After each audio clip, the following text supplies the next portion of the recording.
Hello and welcome to Gwinnett County Public Library. My name is Amy Perry and I'm an Adult Services Specialist here at the library. Today's program, Managing Stress for the Caregiver, is presented by Atlanta Regional Commission, Aging and Independent Services. Today's presenter is Jessica Dungan. Please welcome Jessica. Thank you, everyone, for coming out. I know everybody who's a caregiver is very busy, so I appreciate your time and the energy it takes to get together and come on out. As we said, today is about managing stress, and this workshop is actually based on the Powerful Tools for Caregivers program. It's a self-care educational program for family caregivers. There are 4,500 class leaders across the entire globe presenting this workshop.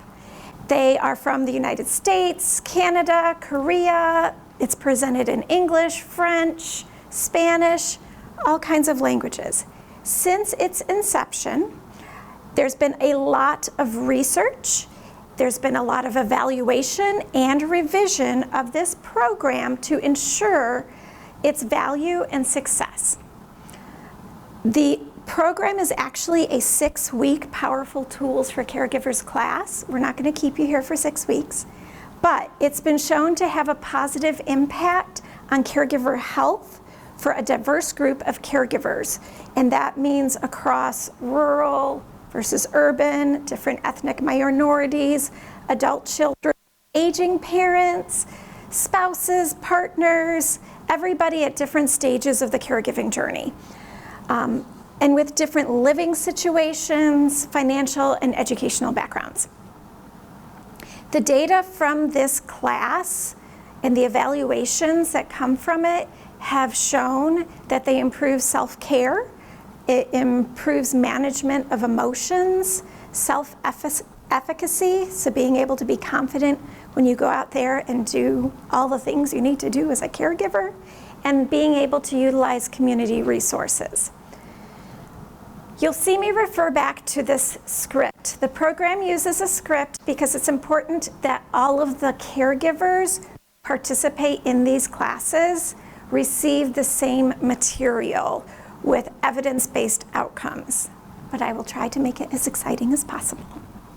Today, we're going to focus just on the tools that help you manage daily stressors and challenges. So as we get started, I want to make sure you know who I am.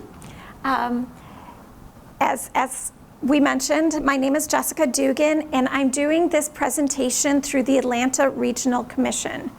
My day job is that I actually do information and referral for Age Well Atlanta, which is a hotline for caregivers and older adults to call when they need community resources. So again, my name's Jessica.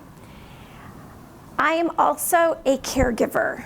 So my role as a caregiver has shifted over the past 5 years. I had a father with brain cancer, and I had a mother who had lung disease.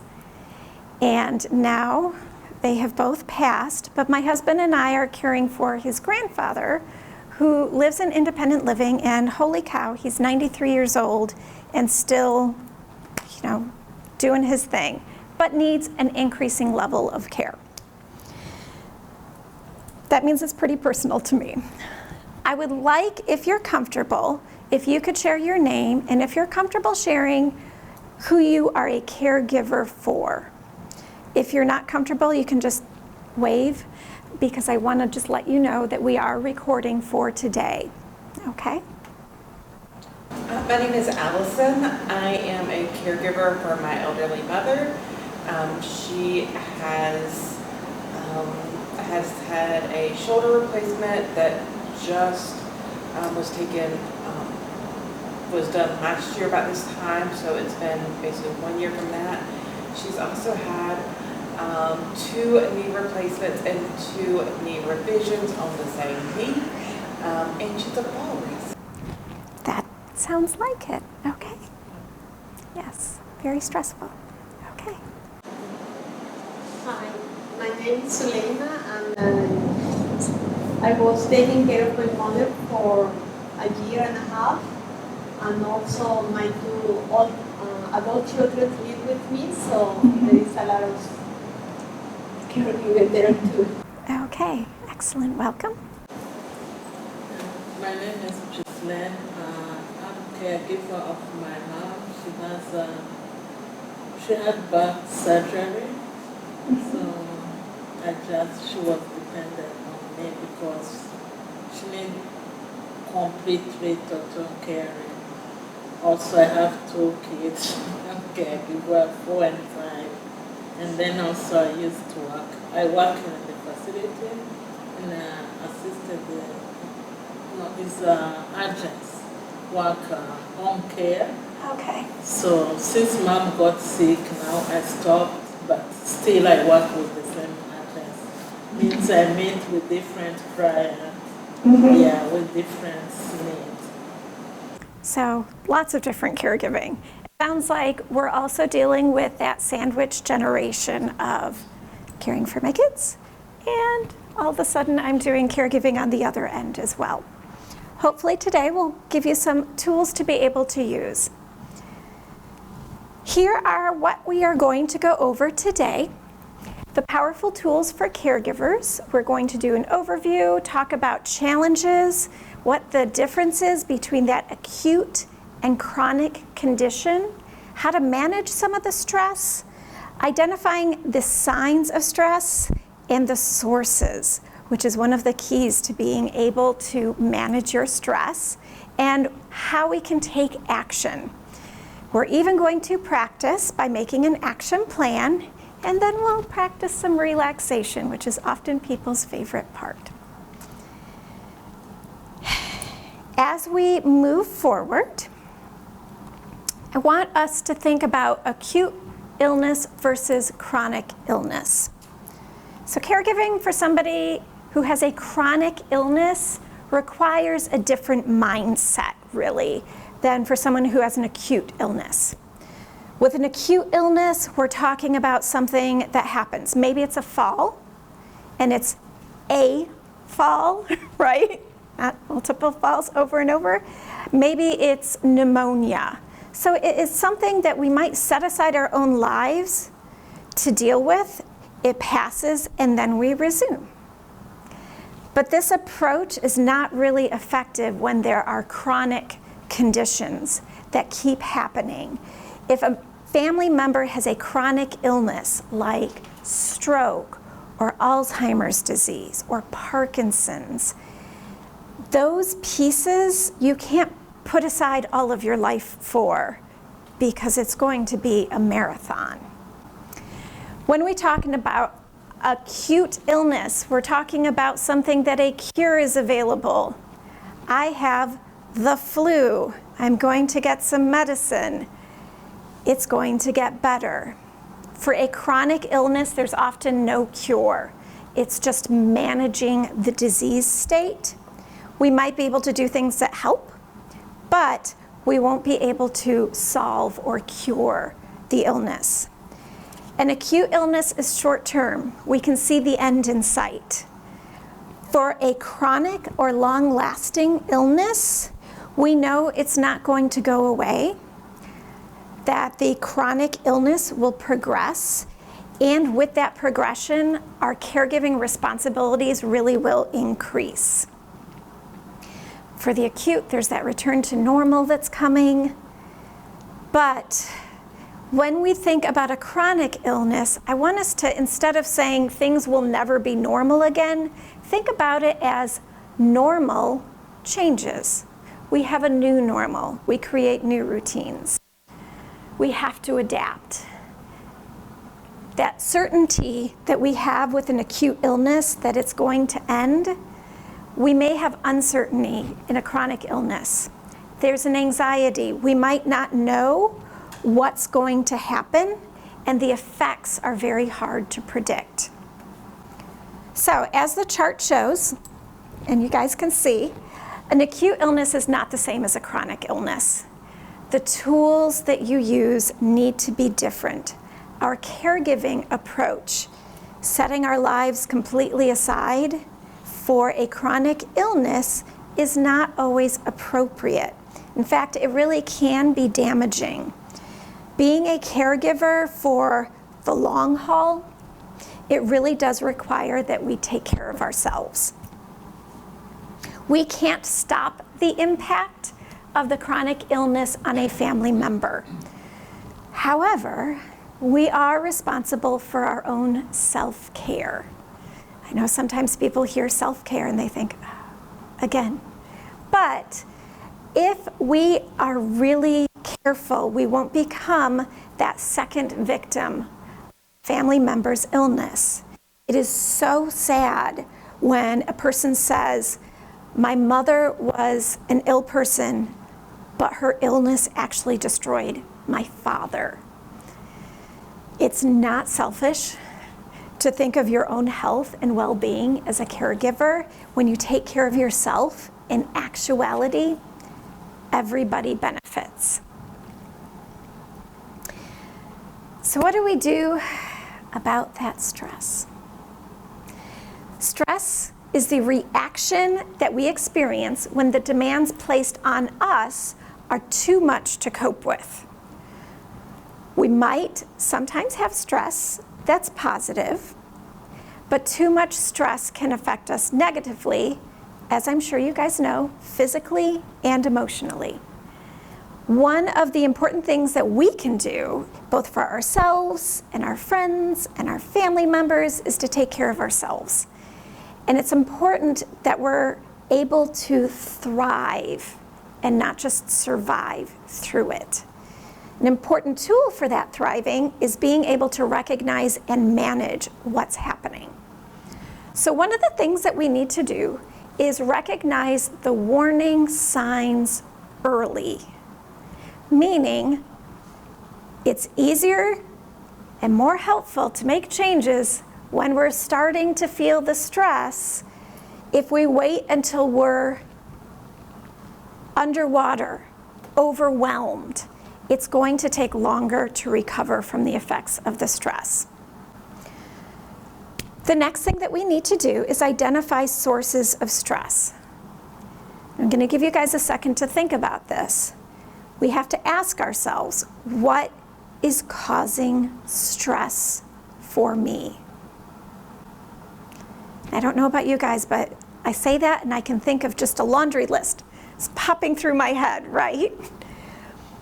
What causes the most stress, however, for each of us might be totally different. So you need to identify for yourself what are the pieces that you can change and what you cannot change. There's some questions we can ask ourselves to figure that out.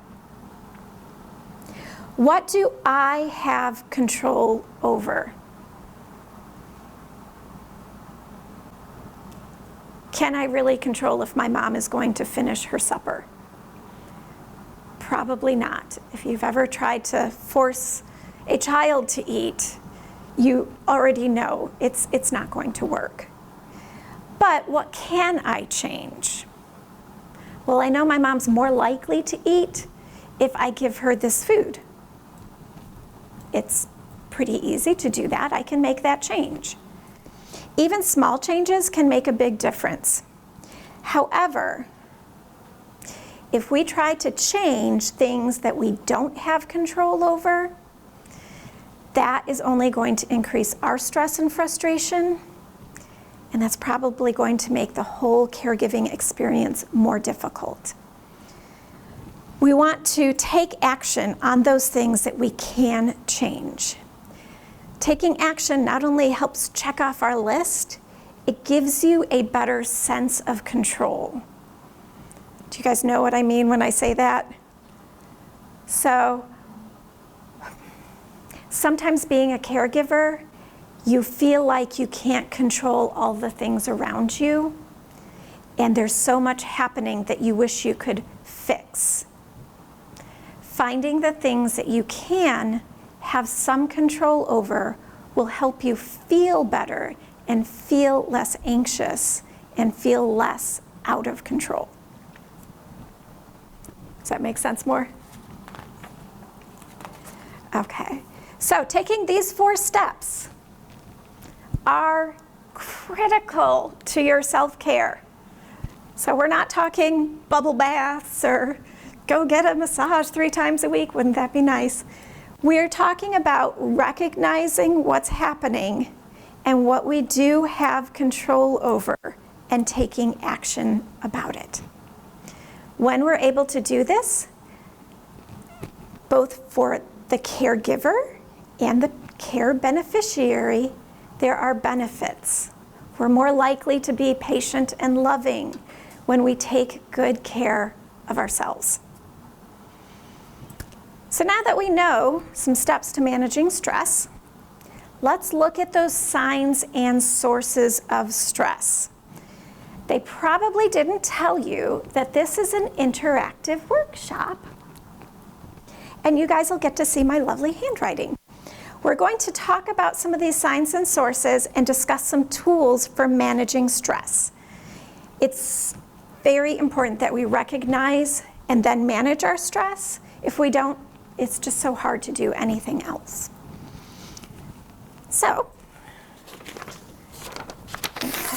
take this over here.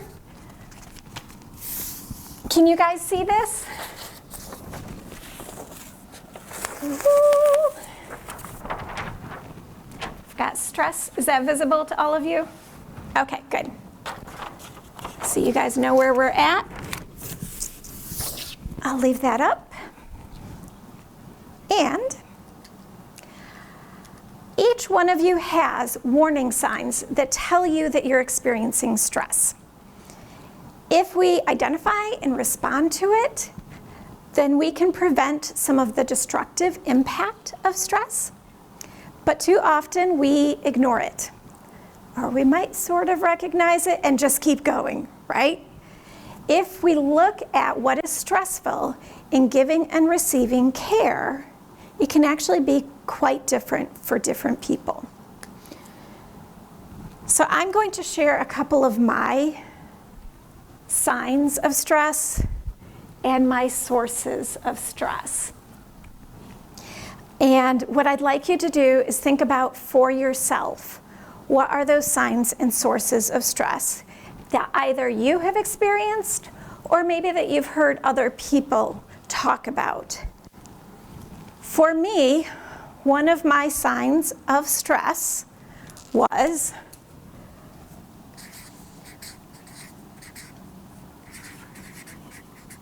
eating carbs. If I found myself unable to stop eating the entire carton of crackers, I mean, it's crackers, it's not like it's something that's fantastic and chocolate, but all of a sudden I needed to eat the entire sleeve of crackers. That was usually a sign to me that I was very stressed out. I need that crunchy food. It helps me feel better. What was one of my sources of stress? You heard me mention Mom won't eat. I got repeated calls from the nurse. Your mom's losing weight, your mom's losing weight, your mom's losing weight. So as she was losing weight, I was doing the opposite because I was so stressed out, I couldn't stop eating, and it did not help any of us. Another sign of stress for me is that I start to clench my jaw.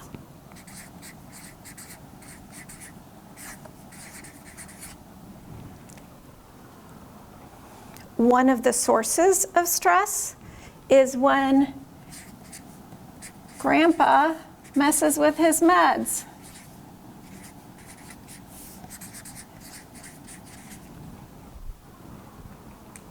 He would say things like, "It's okay, I'll just cut it in half." No, Grandpa, you can't do that. So, can you guys think of any signs or sources of stress that you would like to share? Anyone? Overeat. Eating? Mm-hmm. And then not talking. Is that a sign or a source? Mm-hmm.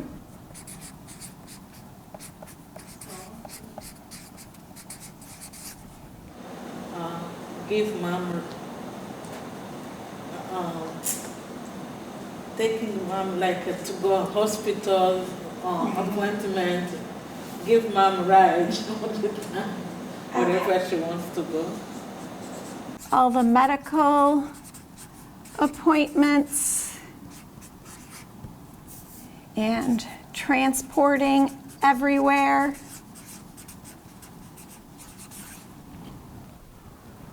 Okay. Anybody else want to share? For me, time, always time. Time is a big source of stress.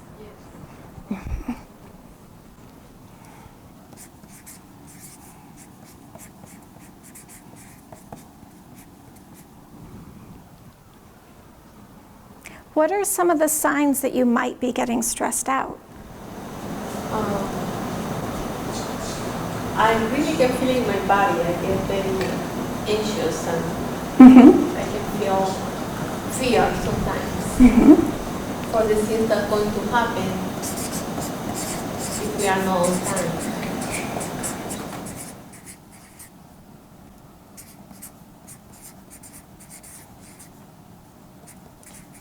So a lot of times there will be a physical reaction within us, right, of the stress. You might feel like your heart is beating faster. You can feel it in your breathing. Your muscles tense up. It's that physical reaction to stress. Anybody here ever get headaches? Stomach aches? Yep. So those are two big ones.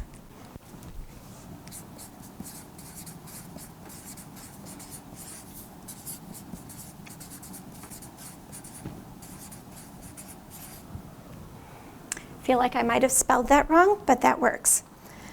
Anybody ever have trouble with your concentration? Like, one of my warning signs is not being present where I am. Like today when I was at work, I got a call from my mom, or from my mom's doctor's office, and they were trying to schedule an appointment with me, and I'm an academic advisor. I'm on the quarter system.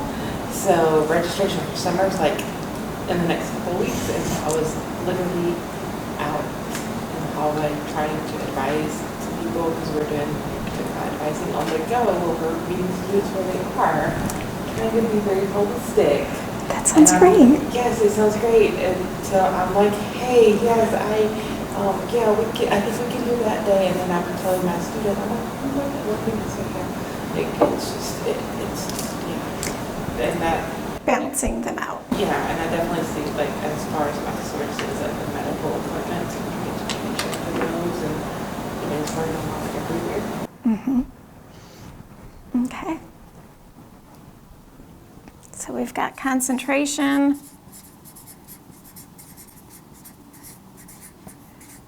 focus, and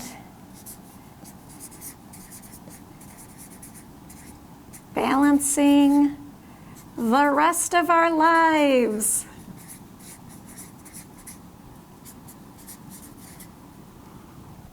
Can be a source of stress. In addition to this, all of the medical appointments and the transportation. Whew, kind of makes me tense just thinking about all of it, right? We may find that our emotions are simmering a little bit more.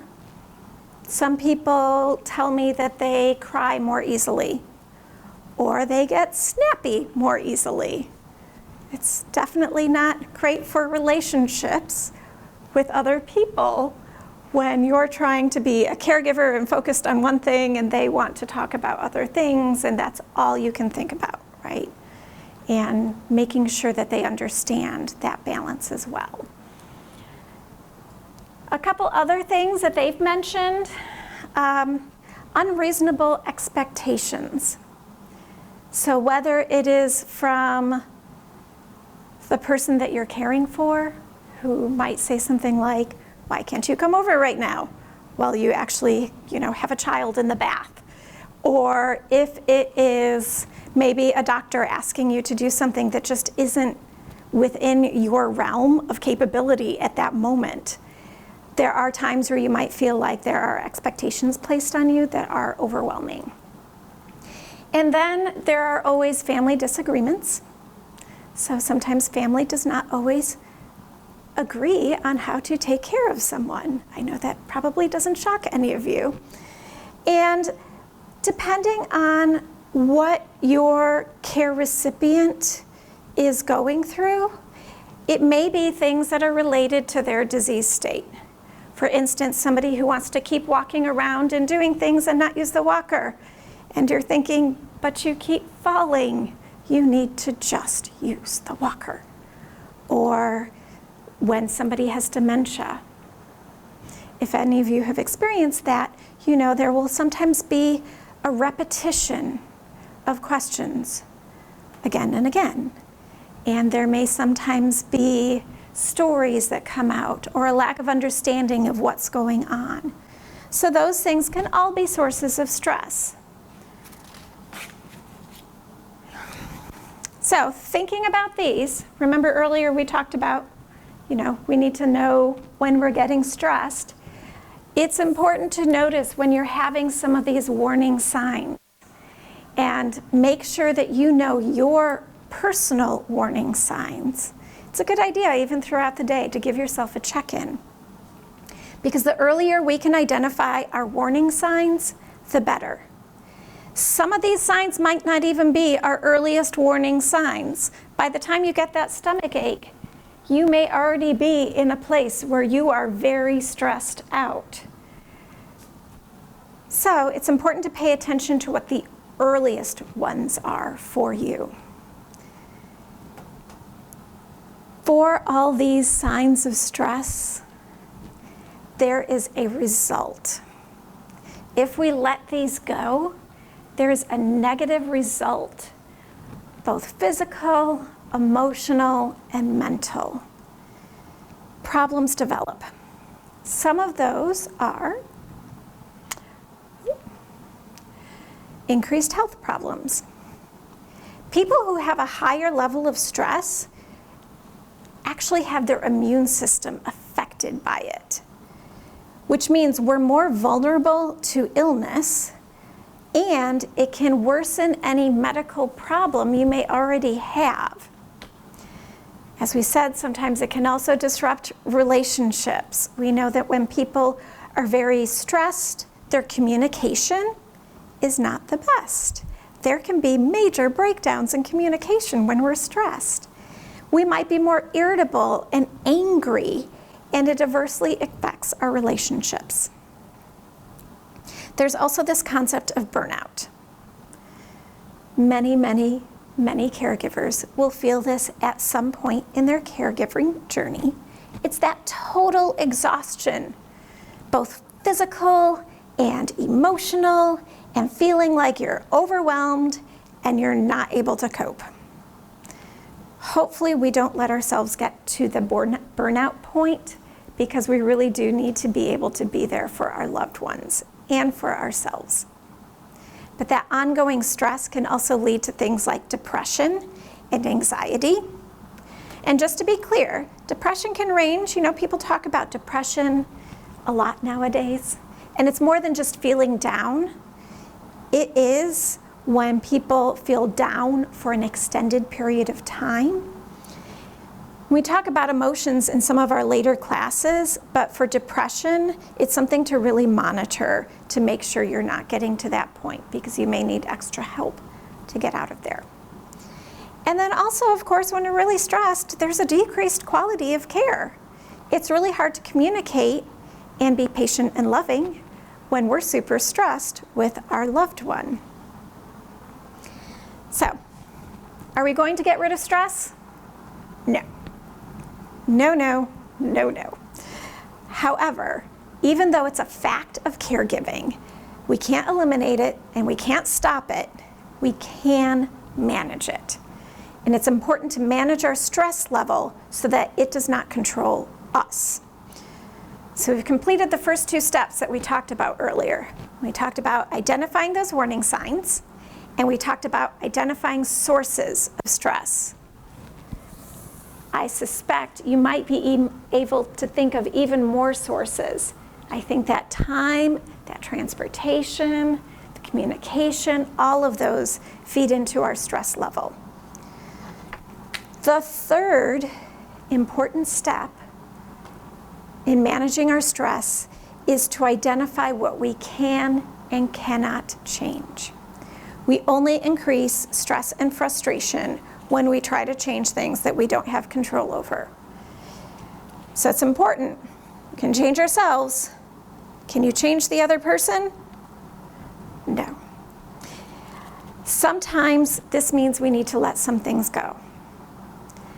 I personally think this is one of the hardest parts of caregiving, recognizing the parts that we cannot change.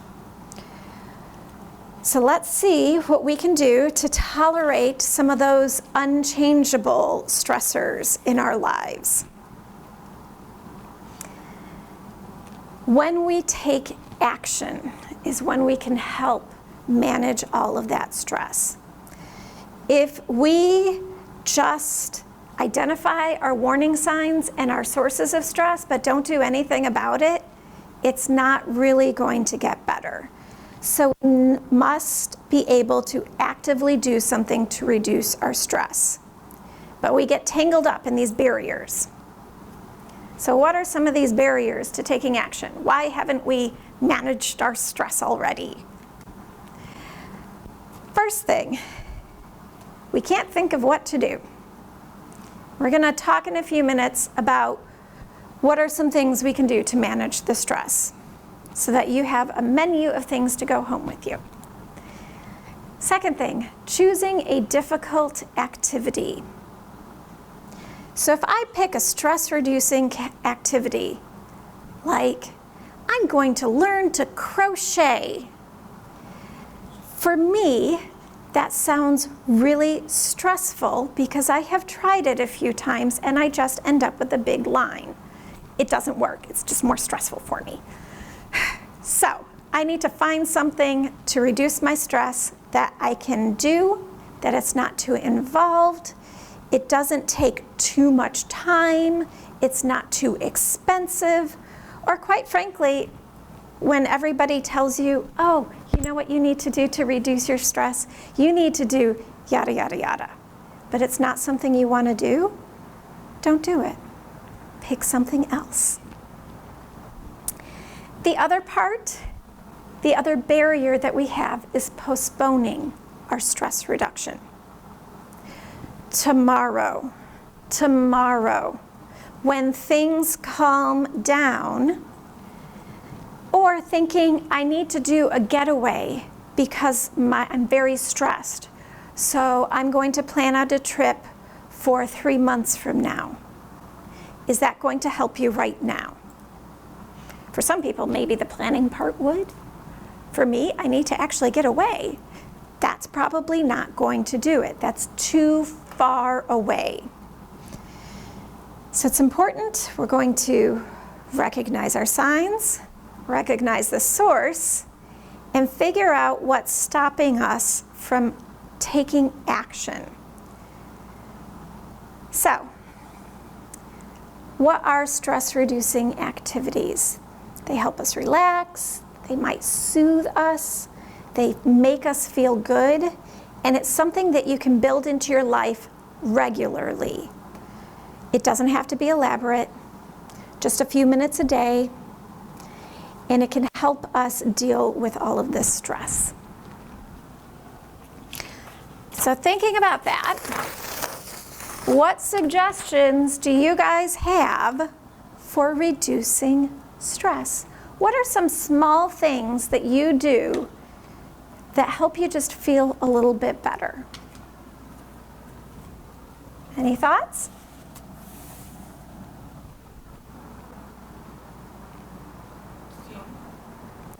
What was that? I was going to say talk to a friend.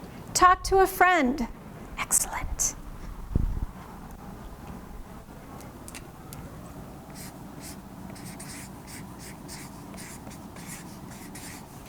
Okay.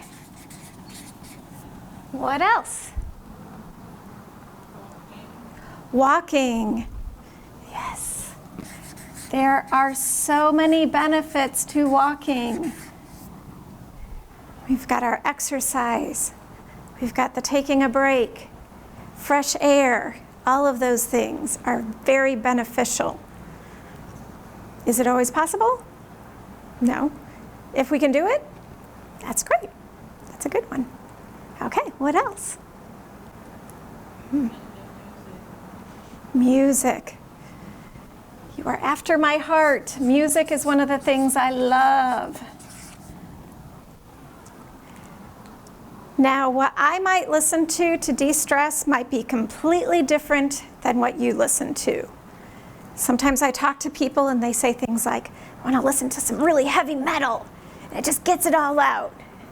And for me, that's not necessarily what I'm going to listen to, but whatever makes you feel good. Anybody ever dance while they listen to the music? She's like,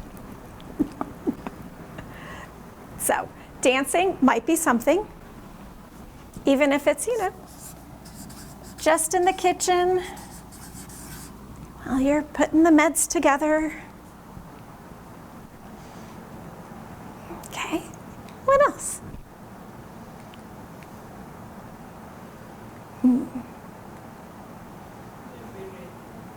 Reading.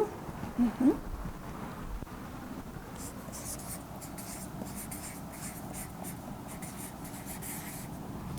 Reading has the benefit of being able to take your mind off of something for a little while, right? Anything else that helps you take your mind off of things for a while? Anybody watch videos on their phone? Mm-hmm. So sometimes watching a funny video, there is a reason there are so many cat videos out there. Just thinking about it kind of makes you smile. So,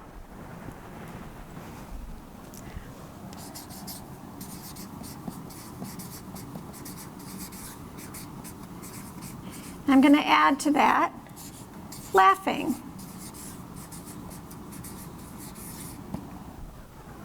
So finding something that makes you laugh, whether it's talking to your friend who makes you laugh, it's a video, it's a show, all of those things are found to be beneficial in reducing your stress level. And these things can also have a physical effect. So you laugh, it actually is good for your body. Okay.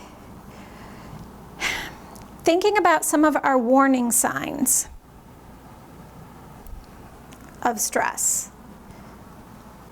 So one of mine is that I get cranky and irritable because I'm tired. What could I do about that?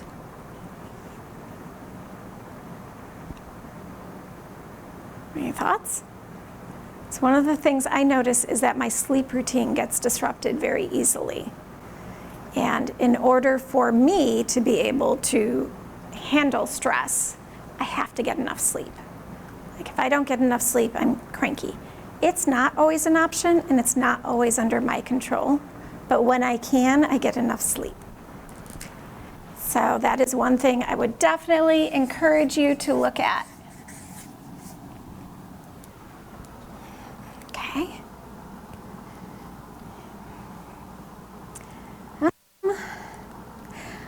I'm going to ask you guys a question. Have you guys ever been asked to do extra things? For instance, when you're a mom, you're sometimes asked things like, hey, can you make this thing for me? And it's, 9 o'clock at night, and you're trying to get your older adult that you're caring for ready for all of their appointments the next day, and your small child is saying, I want to bring this to school tomorrow. Can you make a dun, dun, dun, dun, whatever it is? Do you always say yes? No. Is it okay to say no? Yes. No is an important word.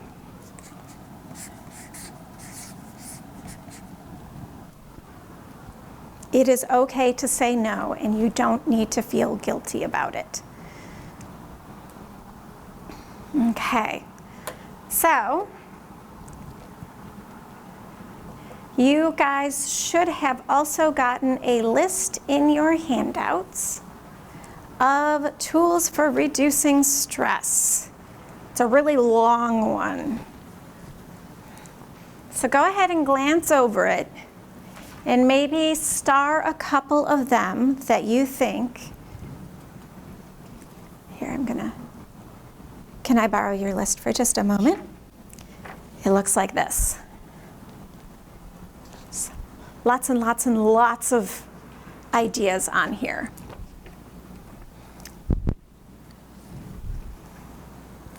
The goal of powerful tools for caregivers is that you always have tools to take with you. So I want to make sure that you have picked out some of these. Keep in mind, different situations will call for different tools.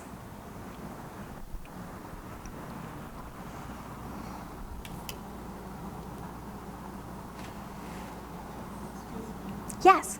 We can choose Yeah, that is your sheet to take with you.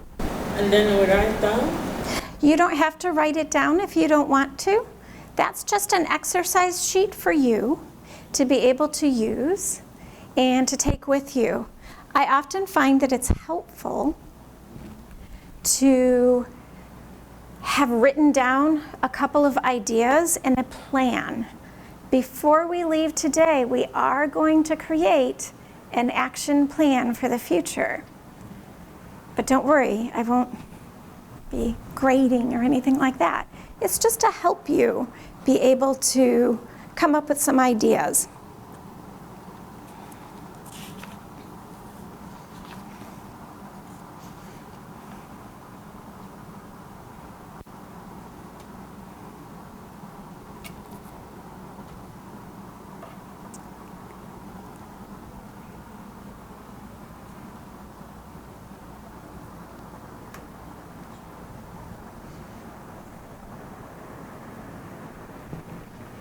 Amy, did you pick some out too? I did pick some out, and I added one more. Excellent. Can you share with us which one you added?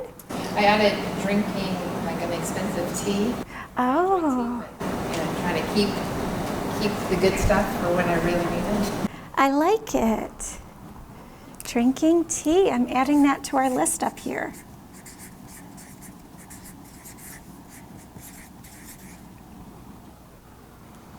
It's a little treat for yourself, right?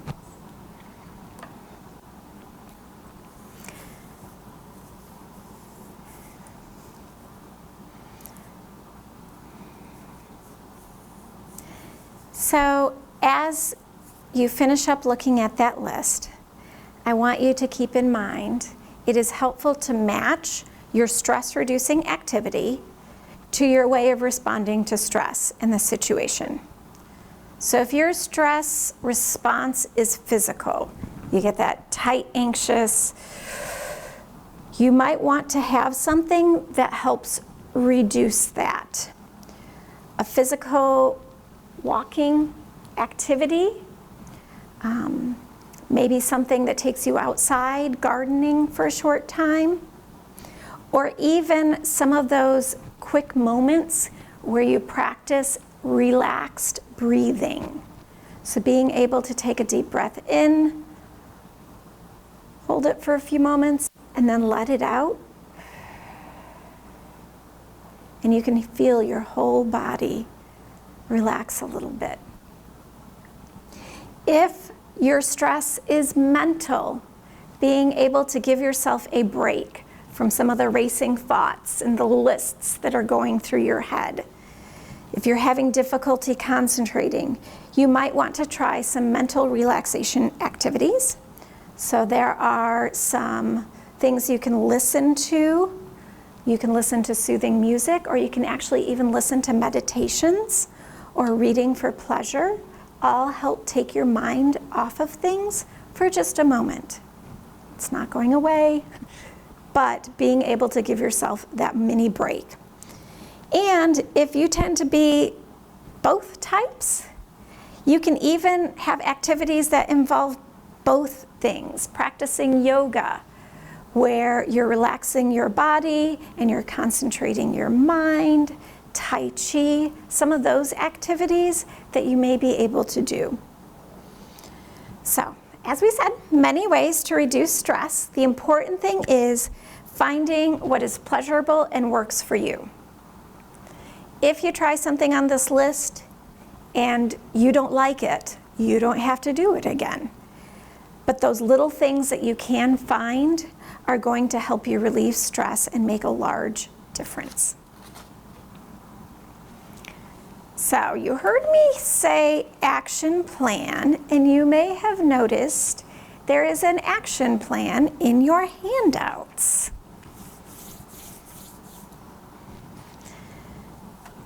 An action plan is an agreement or a contract with yourself to do something you want to do or that will help you reach a goal. Let me see if I can find. It looks like this, my action plan.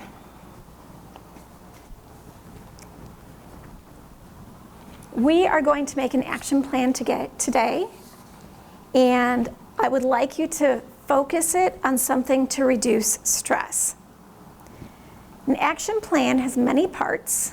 For those of you who are familiar with SMART goals, it will probably sound familiar. Yeah. A good action plan is something that you want to do. Making an action plan for something that you know you're probably not going to do is just going to cause you more stress. Don't do that. It should not be something that somebody else wants you to do. So somebody says to you, you know what you should really do with your mom? You should do this, this, and this. And you're thinking, I don't want to do that. My mom doesn't want to do that. That's going to cause so much stress. That's not your action plan. For this particular action plan, I would like you to think about something to take care of yourself.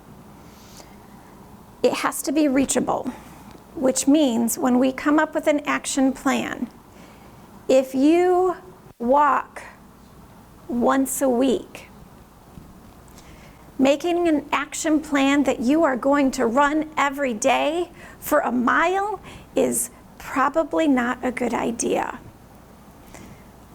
I am very bad at bike riding. I like it. I have made an action plan for myself that I want to do it one time a week.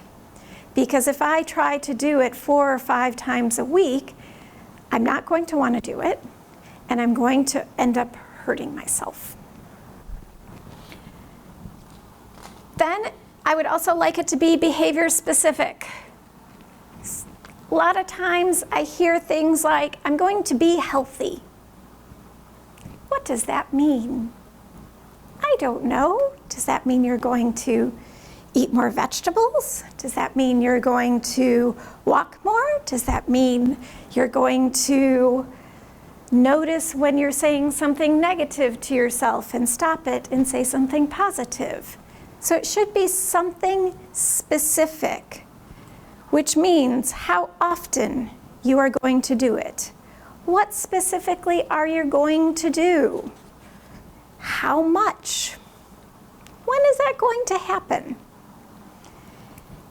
If you are able to commit to do something, maybe a couple times a week, and when you do your action plan, you actually exceed, that's great.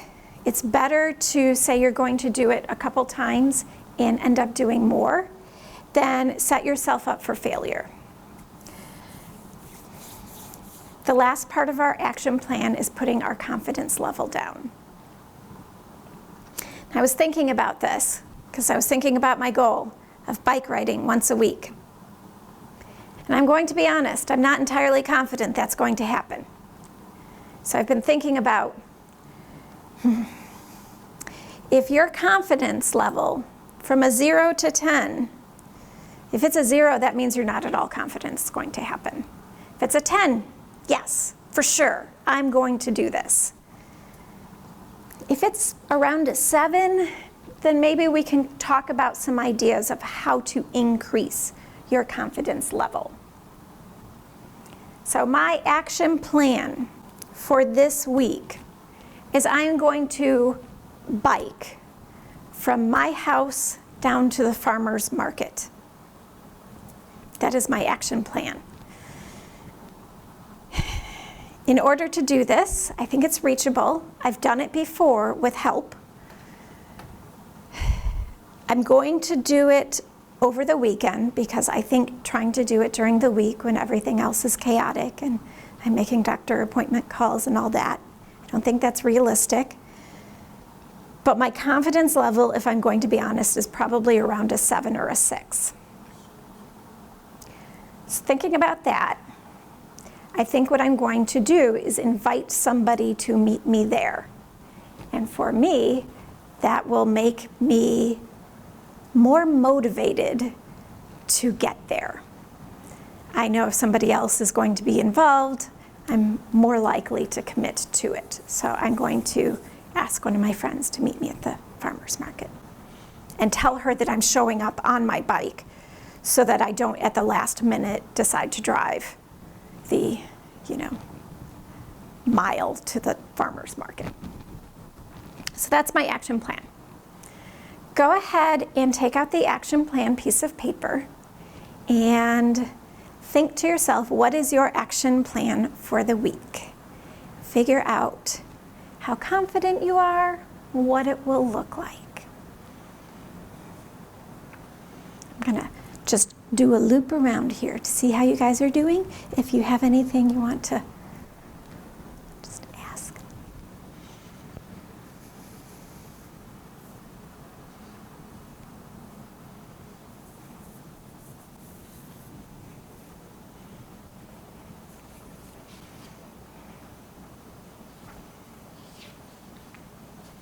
How often does it happen now?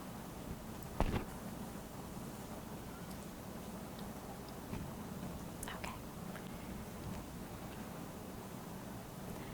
So, I'll get to it in just a minute, but we'll talk about that one, because that's a very common thing. It's very hard.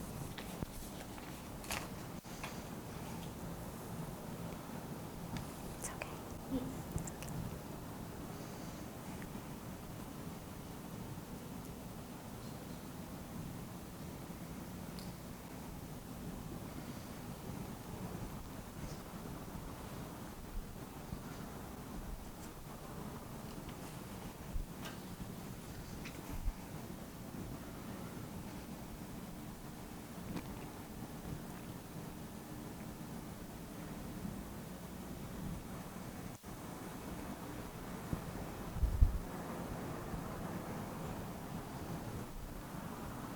What I'd like to do is for us to talk about our action plans, if you guys are comfortable with that, and be able to come up with some ideas on how to make sure we can move forward with them.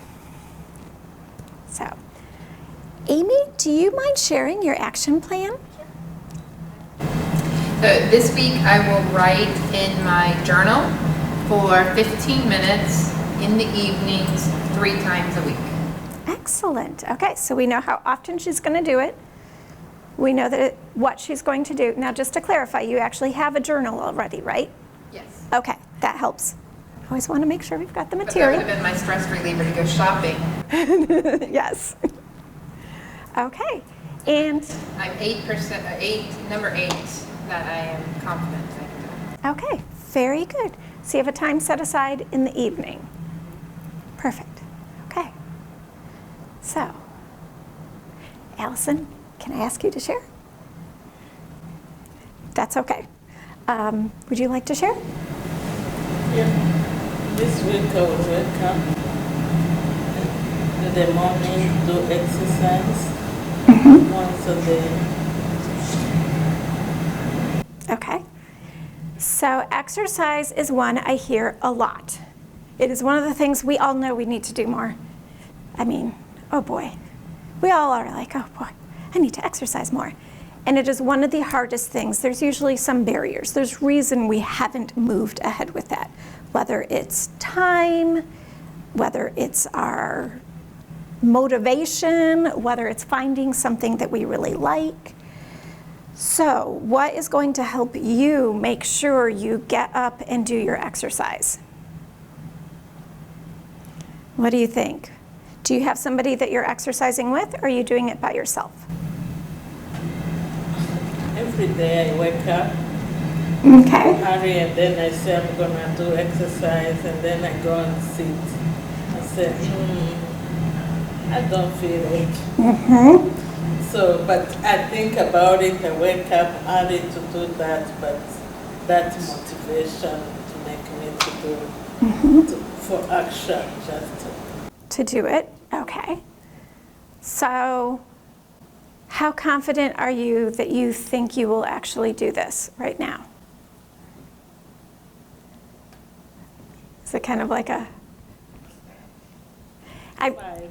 Yeah, the reason I didn't put an exercise thing in there for myself, even though my lungs have said you need to exercise more, is because I know that right now, with my schedule and the chaos that we've had, I have not fit that in there, and I'm not as motivated.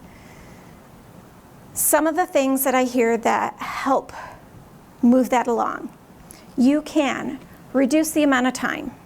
So you can say, okay, I know I'm not going to commit to 45 minutes, but I can do 10 minutes.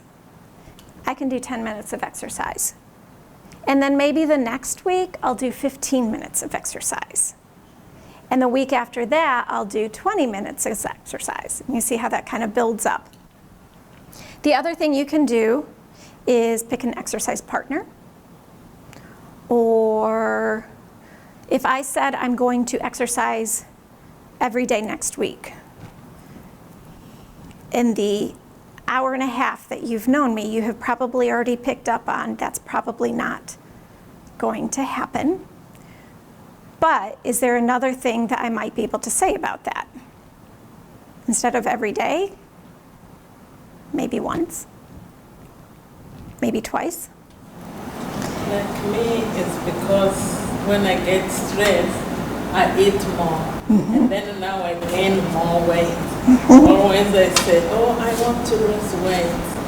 So I wake up early in the morning because the way I am, I feel stressed the way I look. So now I say, I have to do exercise in the morning, but I don't put it natural. Okay. So you said what happens is you end up sitting down, right? Yeah, end up sitting down and Are you sitting? breakfast. But I wake up, just my goal is to go to do exercise. But I don't have that motivation to say, go, put in action. Or I can say, I can walk in the neighborhood for a few minutes, but I don't do that. You don't do it? Okay. I'm on Procrastinating. Yes. Yes. What might help get you out the door? Where are you sitting? Like, in my head, this is what I'm picturing. You get up, and then there's like an area that you're going over, and then you're sitting down, and then all the stuff happens, and then you never leave. Is there a way to circumvent going to go sit down and doing the other things that you just get out the door faster? No, I end up maybe go to the kitchen, prepare something in the kitchen, put something in order. But that time, kind of when I'm stressful, I work hard. So I try to put some stuff in order. So, and then the day goes. And then the day gets kind of crazy. Okay. So I want you to think about if there's anything else that you can do to maybe modify that goal. Because when we are kind of feeling so-so about a goal, we are less likely to reach it, right? And if we are less likely to reach it, It doesn't feel great to make a goal and then not reach it. What we want to do is make a goal that we know we're going to reach, that we're going to knock it out of the park. Like, we're going to give ourselves an easy throw here so that at least at first we can feel very comfortable. So whether you're going to say that you're going to exercise once in the week, I'm going to pick one day that I'm going to definitely do it. Or if you're picking a different time during the day, or even a different type of exercise. So maybe you're not able to get to the gym, or maybe it's raining and you can't walk outside. Is there something that you can do at the house when you're in the midst of things that will get you a little exercise? So finding some different ways to adapt those goals is going to help you reach them. Okay. Any questions about that? Okay. So that is our action plan. I encourage people to post your action plan or write it somewhere that you see it. You are more likely to follow through if you can see your action plan. Even if it's something like a little jot down on a calendar that's up there, or a little post-it note, today I'll do this. Something to help keep you motivated and keep that reminder that you're going to be working towards this. Okay. Any other suggestions for action plans? Okay. So today we talked about a number of different pieces. We talked about acute versus chronic and how we need to have different strategies and approaches for acute conditions versus chronic conditions. And that it's very important to take care of yourself. We talked about those warning signs of stress and the sources of stress. And that even recognizing those, the most important step is actually taking action. So picking the things that we can control and finding ways to relieve our stress. That action plan is one tool of many that we can use to help reduce our stress. So there was a couple of other pieces that we handed out. We had the managing stress, which is for you to kind of brainstorm for yourself. And then another caregiver stress worksheet. I want to make sure we have time for any questions. Do you guys have any questions about stress and caregiving and how to deal with it all? Any thoughts, concerns? No? My information is at the front, the little card, and there's some other cards as well. And so we are here all the time to be able to help you with resources and community supports and all the pieces that you'll need to be a caregiver. I want to thank you guys for coming and sharing today. I think everybody's email is there. I have a guided imagery that I'm going to do to wrap up class today. Now, if you've never done guided imagery before, what it is basically picturing something in your mind and letting your body relax. There are so many of these out there on YouTube and Spotify and Pandora and all the different. I encourage you to find someone whose voice you really like, because if it's a voice that irritates you, then it won't be relaxing. But somebody whose voice you really like and enjoy listening to, and use this as one of the tools for taking a few moments throughout your day or in the evening as we're trying to relax before we sleep. So finding these kind of resources that are out there. Powerful Tools for Caregivers actually has this on their website as well. So guided imagery, it's kind of like a guided daydream, right? We're going to picture ourselves in a relaxing state. And hopefully it can help us experience this deep relaxation. The one we're going to do today is called A Walk to the Beach. If you feel uncomfortable with anything on the walk, you can picture a place that you find more relaxing. Okay, so go ahead. You can put everything else to the side. It's time to relax now. For just a short time, let go of all outside concerns. In this guided imagery exercise, prepare yourself for a summertime stroll to the beach. Make yourself as comfortable as possible in your chair. Uncross your legs and ankles. Relax your arms at your sides. Close your eyes as a way of closing out any unnecessary distractions. Now imagine you're walking barefoot down a sandy path. In the distance, you can hear the waves rumbling onto the beach. The soft sand feels slightly cool between your toes. The plants on each side of the path tickle your legs as you take this leisurely walk. As you get closer, the sounds of the waves get louder. You can see the sun slowly beginning to set. It's making the sky and the few clouds turn pink and orange. As you continue down the path, you can see the water now.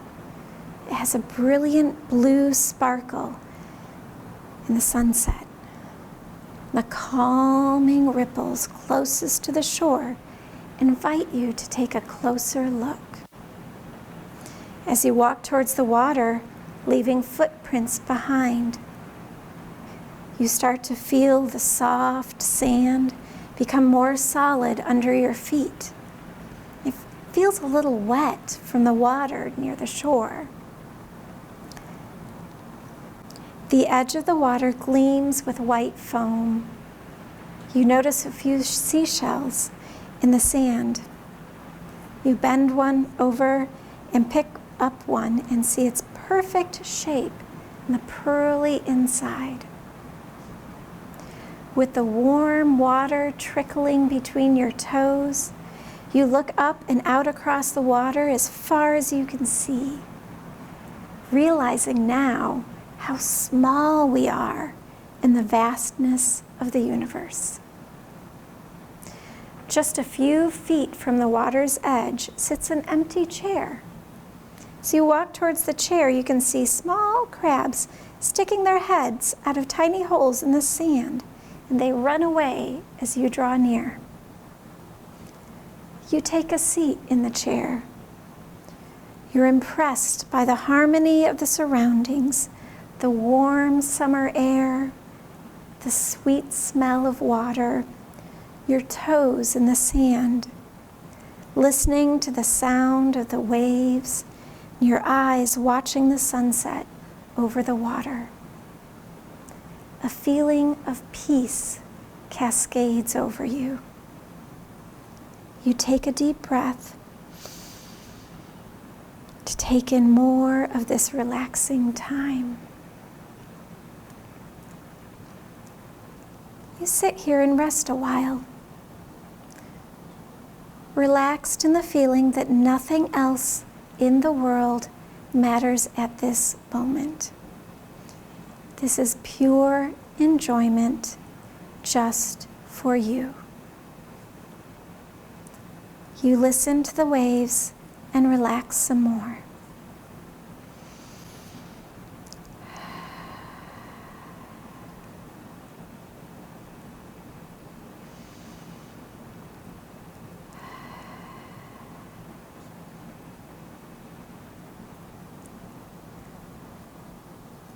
When you're ready,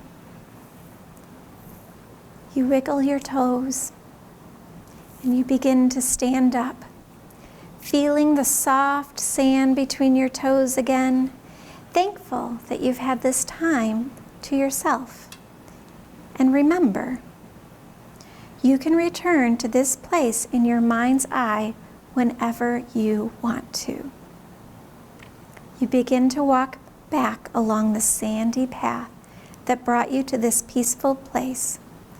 You are grateful for this time of refreshment. Take a deep, cleansing breath and slowly exhale. When you're ready, slowly begin to open your eyes.